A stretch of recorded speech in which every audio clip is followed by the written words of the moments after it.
start our conference committees for the first one for the year. So with that, Jenna will give us an overview of what we're looking at here to conference on.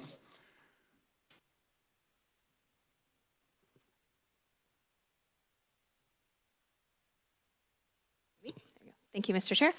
So we have several bills in the committee. At present, there are 3 Senate bills currently in conference. The first one is Senate Bill 82, and it requires the Secretary for Aging and Disability Services to grant physical environment waivers for certain rural emergency hospitals. And the main change in the House was changing the effective date to be upon publication in the Kansas Register. The next bill would be House substitute for Senate Bill 126. This was initially relating to the physician assistant licensure compact. In the House version, the contents were removed and then inserted the contents related to the state children's health insurance program, the universal newborn screening program, the transfer of monies to that program, increasing state assistance to local health departments, and increasing the HCAP, or the annual assessment rate on hospital providers. So that's a substitute bill. There's also a substitute for Senate Bill 193. The Senate passed a substitute, which was mostly technical changes, but they did span most of the bill, so that was a substitute. And the only change in the House was upon publication in the statute register, and that bill is about emergency opioid antagonists and their use by law enforcement. And then Senate Bill 250 is technically not in conference yet. The Senate has non-concurred, and this is the right to try bill, and the House has yet to appoint conferees on that. There are 5 House bills, and the first of those is House Bill 2068, which was initially the cosmetology compact. The Senate added the contents of House Bill 2219, which is the physician assistant licensure compact. And then next bill is House Bill 2069, which was initially the school psychologist compact. There are 2 typographical fixes in the House, and the Senate inserted the contents of House Bill 2070, which is the dietitian compact. The next bill is House Bill 2249, which would require the Secretary for Aging and Disability Services to grant physical environmental waivers to certain rural emergency hospitals providing skilled nursing facility care. And the only change in the Senate was changing 1 year to 12 months. House Bill 2280 relates to the authorized activities of paramedics, AEMTs, EMTs, and emergency medical responders. The Senate made a couple amendments, and the first of those was adding a definition of public place and struck language relating to interfacility transfers to allow ambulance services in rural counties to operate with 1 EMS provider and 1 driver. And then after, in that language related to AEDs, defibrillators, it would specify that it would require it to be only registering defibrillators that were in a public place. And then the last bill in conference is House Bill 2365, establishing the South Central Regional Mental Hospital. The House updated some references to catchment areas, and the Senate made some technical changes to Section 6, KSA 403401, which is the definition of healthcare providers in the Healthcare Stabilization Fund, and it just organizes that statute in a way that's a little more readable. And we have copies if we would like to make this available to the public. Very good, Jenna. Thank you for that. Conferees, questions? All right, where do you want to start? Start where we can get the most done. So I agree, Mr. Chair. As was mentioned, in the Senate, we combined some of the compacts together. So we put 2 compacts in 2068, which would be 2311 and 20 into 2068. And then we took another compact and put that, which was 2070, and that was added to 2069. Our recommendation would be that we combine now what is now 2068 and 2069 into 2068 so that all 4 compacts are in one bill. So take the contents of 2069 and put that into 2068. Let me confer with my folks here for a minute.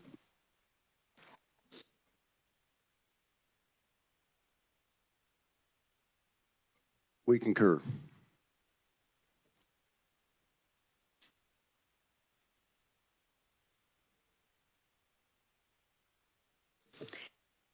Also, I would point out, Mr. Chair, that we finished up Thursday evening after the House was concluded.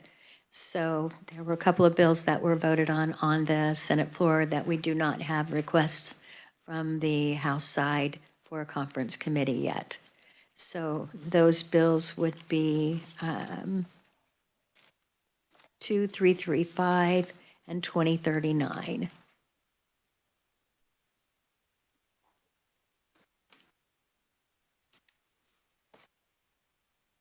And I know that I need to do the same with SB 67 of non-concur, so we could bring that into committee as well, into the conference committee. And just for clarification from Jenna, I only called for House bills, so are we able to work Senate bills during this process? Thank you, Mr. Chair. Yes, I believe you'd be able to do so. If we said Chose all to. bills in conference. Yep. So 67 is not here yet, and those other 2 are not ready for conference just yet. And I'm hoping they're on my desk Yes, to read them in, so. and I as well. And if I may make a clarification about House Bill 2335. Yes. That bill came to us from insurance, and so that may not come back through House Health. Oh. Yes. Jenna, thank you, Madam Chair. On 67, unamended wouldn't be conferenceable. Is that true? Can you look at that?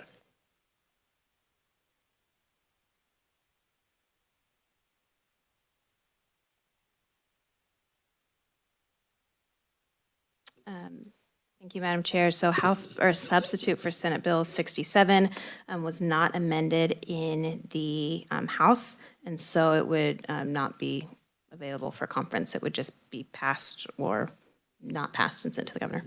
Very good. Thank you.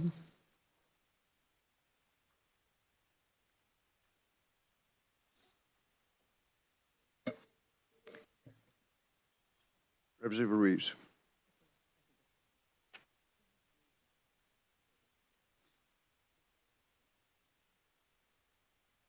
We won't conference on that. Okay, so I guess we'll just start wherever. 2280, which is the MS bill. I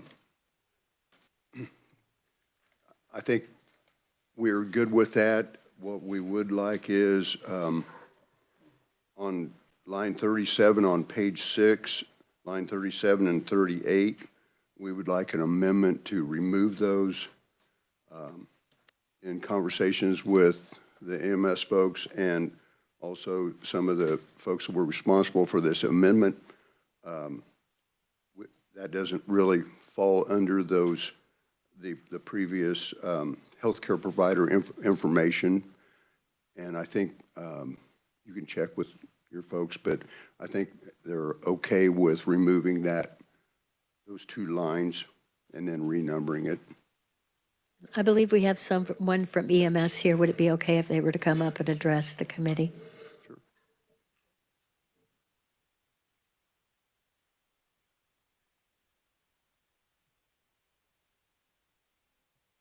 Thank you for being here. Could you state your name, please, and who you're with? Good morning. Joe House. I'm the Executive Director for the Emergency Medical Services Board. Could you give us your opinion on the recommendation from the House? Yes, on striking those 2 items on page 6, they were an oversight when we were going through. They're not necessarily medical interventions, which is what we were trying to whittle that down to. So just human error is where the reason it didn't come through originally on the bill when we were looking. So no issues with that. Thank you very much. And let me confer with our team. We are fine with that change, Mr. Chair. And we have one other that has come to us just this morning that we would like to address, and it's regarding line 18 On that same page? on that same page. If we could ask the individual to come back up to the microphone, please.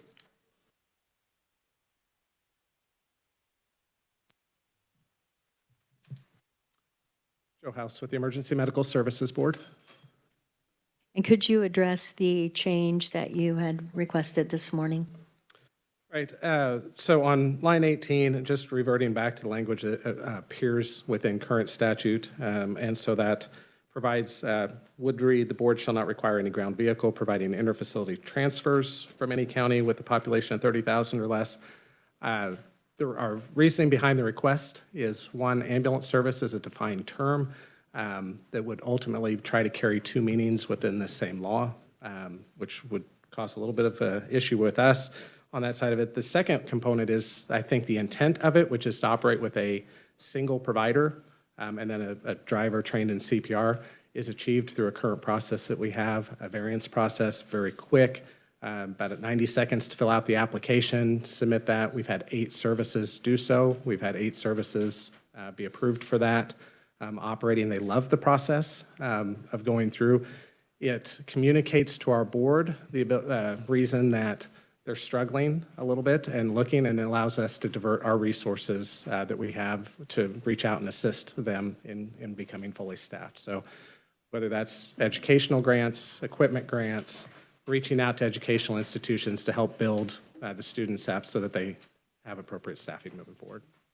Mr. Chair, if it's okay with you to, it was Senator Owens that had brought this forward to us with a concern. Is it all right if he addresses this as well? That would be fine.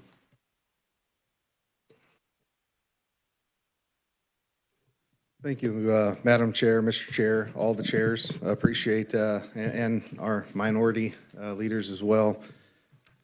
I served for 17 years on the Hesston Fire and EMS Department as an EMT, a firefighter, and a captain. And I still would be if it would not be for 2 back surgeries and my service here in the legislature. When we're talking about EMS response, time is critical. An ambulance cannot leave the station unless there currently are 2 certified EMTs or higher on there, which oftentimes delays that type of transport. I've met with numerous departments over the years who are so struggling, because remember, better than 80%, if not higher, of our departments are volunteers. These are individuals that are choosing to give of their time. To become an EMT in the state of Kansas, you have to take a 10 college credit hour course, which takes 6 months. It's an incredibly in-depth, it's a wonderful course. However, we're seeing such a decline in volunteers. Getting them to that level of certification is ever increasing and ever challenging, especially, again, considering most are volunteers, many of which are even unpaid. So the idea here is simple. A driver drives the ambulance. They're not in the back, they're not working on the patient. Could there be the off chance that in the event of a transport that something happens? Yes, but that's also why we have mutual aid agreements, why they can very easily make a phone call. Under current law, it only allows for interfacility transfers. That does not include response from the station to where the patient's at, where the patient's at to the hospital. It only applies for interfacility transfers. So what we're asking, and what I'm asking here, is to give the chiefs of our departments, our EMS chiefs, our fire chiefs, the latitude to make the decision that is best for their departments to ensure patient safety and the ability to transport quickly and efficiently and to take care of those patients. I trust them. I've worked with them many times. I understand that there is some opposition to this, but let's think about the patient, let's think about the volunteer, and let's think about our chiefs. Thank you. Mr. Chair, we will need another conference committee, obviously. Would it be okay with you if we were to ask the 2 parties to come together and discuss this and come back to committee? Yeah, that would be fine. Yes, Senator Clifford. Thank you, Madam Chair. And I represent rural southwest Kansas, as all of you know.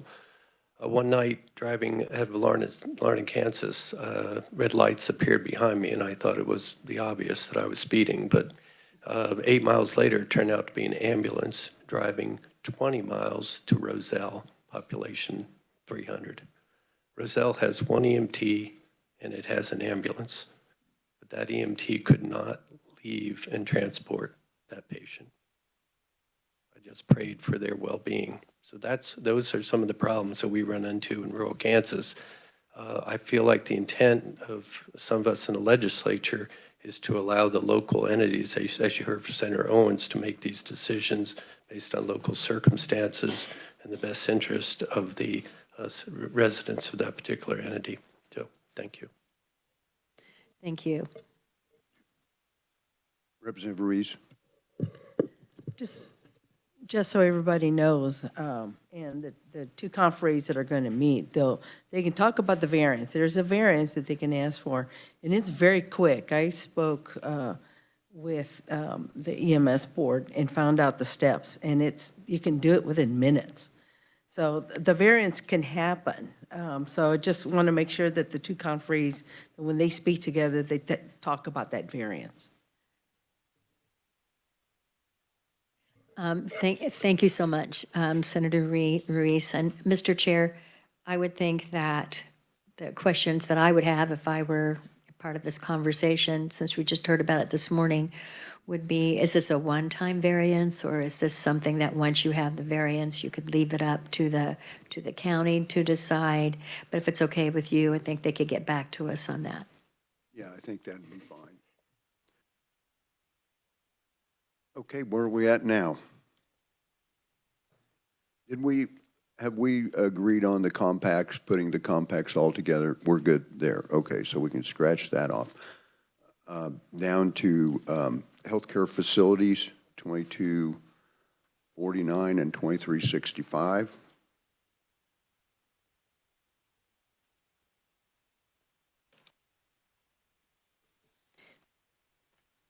Let me confer with my members.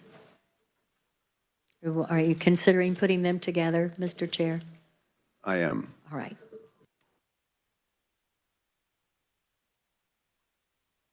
We're in full agreement.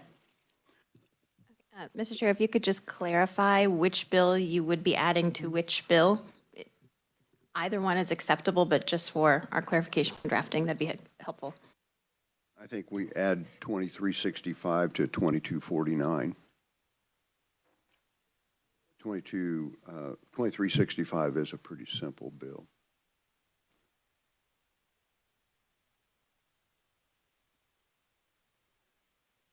Okay, next, well, we just talked about 2280. Now, refresh my memory, 2239 or 2039 is not on here. What was that bill? Thank you, Mr. Chair. House Bill 2039. Oh, that's the credentialing bill unrelated to speech language pathology. I think, Mr. Chair, our thoughts were that that is a provider bill as well, and that perhaps we could add, once it comes to committee, conference committee, we can talk about the EMS bill and 2039 as provider bills. We may also want to look, once SB 67 comes to conference committee, also a provider bill, and perhaps those three could go together. That's a good idea. So let's go back to 29. Senate Bill 29 then. Your thoughts? I believe that that has passed both houses and is on its way to the governor. Am I missing something? And so you guys were fine with the changes Yes. that we made in committee? Yes. Okay, very We good. concurred. Then 250, Senate Bill 250. Right to try. Yes. There were some changes that were made on your side after I visited with some folks who brought the bill to us. They didn't necessarily feel that they were totally necessary, but did not feel that they hurt the intent of the bill. So as such, I believe that we are ready to concur. Yes. Hang on just a second Yes. before you do that. I do have an amendment for that bill. And if I may remind the committee that the House has not appointed conferees on Senate Bill 250. So if we want to have discussions that's and make right. decisions, we'll have to wait until Thank you The House for meets. keeping us straight. At least we can get the ones done that we can do today. Oh, exactly. So where else are we now? What else can we work on?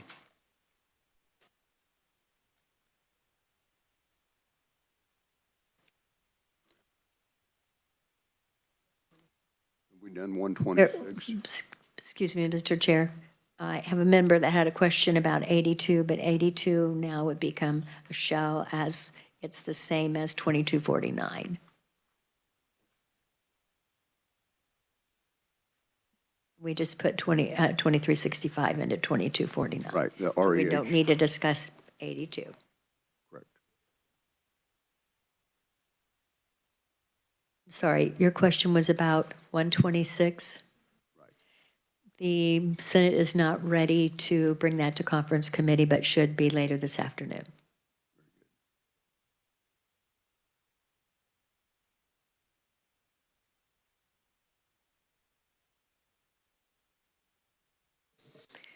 Did we talk about 193? We can, and we can concur. I think that the only change was to the register. Don't see that this bill is a good one for combining unless you can think of something, Mr. Chair. I'm not aware of any either. Okay. Jenna, any ideas on 193? I think it's pretty much a standalone bill. Thank you, Madam Chair. I do not recall any House or Senate bills, other bills relating to law enforcement or emergency opioid antagonists that would have the necessary connection for Right. combining. Let me confer with our members. We concur with the House changes on Senate Bill 193. Very good, thank you.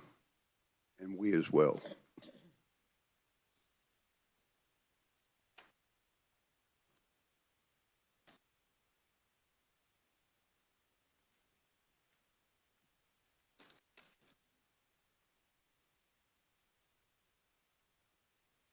It appears to me, Mr. Chair, that until we have those other bills ready to go, this concludes our business today unless you can think of something else. No, I think that does. I think, Jen, are you all clear on the changes that we need to make? Thank you, Mr. Chair. So the only, I guess, conference committee report agreement that we have is the two is combining the 4 compact bills into House Bill 2068, and then combining the House Bill 2249 and 2365, and then that the Senate would concur on the House changes to Senate Bill 193. Your only other business may be to set your next meeting time. Very good, and hopefully by that, I'll have that on my desk in the morning or this afternoon to read in. This, Dave's telling me this room is also reserved for tomorrow. Tomorrow at the same time? That works for me if that works for you, Mr. Chair. Or I should confer.